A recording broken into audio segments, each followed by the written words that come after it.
முதன்மை செய்திகளை பார்க்கலாம். இந்த நேரத்திற்கான தலைப்புச் செய்திகள். திருச்சியில் பிரம்மாண்டமாக கட்டப்பட்டு வரும் நூலகத்துக்கு கலைஞர் பெயர் சூட்டப்பட்டிருப்பதாக கொள்கை விளக்க குறிப்பில் தான் பார்த்ததாகவும், ஆனால் காமராஜர் பெயர் சூட்டப்படும் என்ன என்று முதலமைச்சர் மு.க.ஸ்டாலின் சட்டப்பேரவையில் அறிவித்துள்ளார். அதிமுக பாஜக கூட்டணி பொருந்தாத கூட்டணி என்றும், தமிழ்நாட்டில் தேசிய ஜனநாயக கூட்டணி ஆட்சி அமைக்கும் என்பது நகைச்சுவையாக இருப்பதாக விசிக தலைவர் திருமாவளவன் தெரிவித்திருக்கிறார்.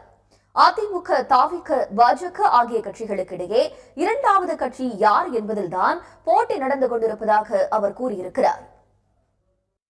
தினம் தினம் ஒரு உச்சத்தை கண்டு வரும் ஆபரண தங்கத்தின் விலை இன்று சவரன் 68,000 ரூபாயை கடந்துள்ளது. கடந்த 3 மாதங்களில் தங்கத்தின் விலை சவரனுக்கு 10,880 ரூபாய் உயர்ந்திருப்பதால் நுகர்வோர் அதிருப்தி அடைந்துள்ளனர்.